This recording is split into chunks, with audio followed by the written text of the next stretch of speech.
Hey guys, how's it going? And welcome to the Minute Channel. And today we are gonna be talking about all the news and all the stuff that happened for this week of Persona stuff. A lot happened. First of all, we did have the opening animation for Persona 5 Royal. Pretty cool stuff. You can see it right here. We mostly almost seen the entire thing already, but it's just nice to see the entire animation. It was pretty nice there. Now we did have Tokyo Game Show come out with the presentation for Sega / Atlus, and it was alright. I thought it was kind of how to say it. They didn't talk about anything that it has already been shown. There was not many surprises to be had at all, so I tell you, it was a pretty boring presentation. They talk about the Olympics. I mean, they talked a lot about the Olympics. They showed like same video like 5 times. They showed the Persona 5 Royal trailer, the last one that they showed, a no-new trailer.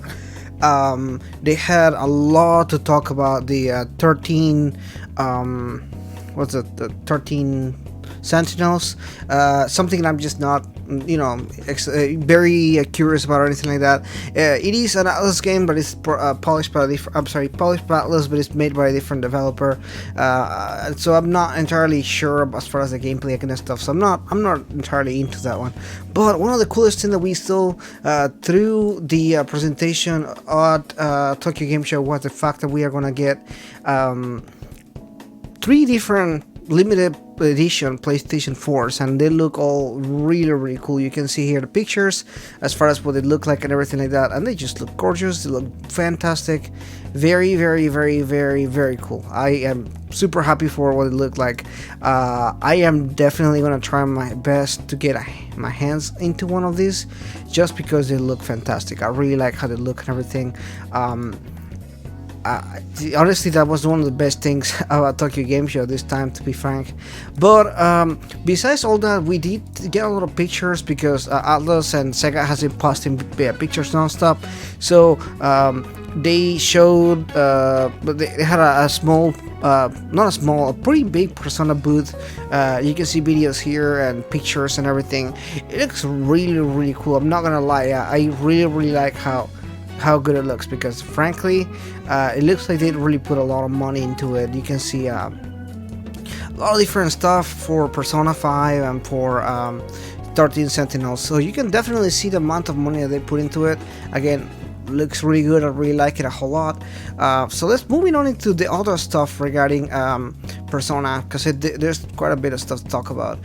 There will be a talk show in the 13th of September, so that will be 2 days from now at Tokyo Game Show. They are gonna have some voice actors and some other people come on stage with them and just kind of talk about everything. I will definitely try to live stream this one. Can't promise at this point, but last time today I tried to live stream the Sony one, and the Sony just wasn't working out for me either, so it's just kind of one of those things where it's kind of like, it's fine if I don't. I was totally okay not doing it. But really cool stuff as far as that. I'll definitely check it out. I'll let you know. Moving on to other news, we did have Persona 5 Royal and Star Ocean and Nemesis are gonna do a collaboration. I don't know if this Star Ocean game is particularly in America as well. I think it might be a Japanese game only at this time, but they are gonna be doing a collaboration with Persona, so pretty cool stuff, because Star Ocean is a Square Enix game, so that's pretty odd, but it's pretty cool at the same time. I really appreciate that. Speaking of collaborations, there is another collaboration coming out for Catherine Full Body and Destiny Child. That is an app, Japanese game. I'm not exactly sure the gameplay of it, but that's there as well. And continuing this Catherine Full Body news and everything as well, there is gonna be a Catherine Full Body symphonic concert in November 24th in Japan as well. That is pretty cool, because I just really like how the music is. It's become a little bit different from the tone on Persona 5, which is much more playful and colorful. So I really like it. I think it's gonna be cool to just see it and everything. So if anybody's in Japan during those dates, you should definitely go and check that out. Anyway, that is pretty much all the news at this time. Just small little news, not a whole lot of big stuff at this time. Of course, with Persona 5 Royal coming out pretty soon, I expected more from Sega and Atlus with their presentation and everything. Nothing about Shin Megami Tensei 5.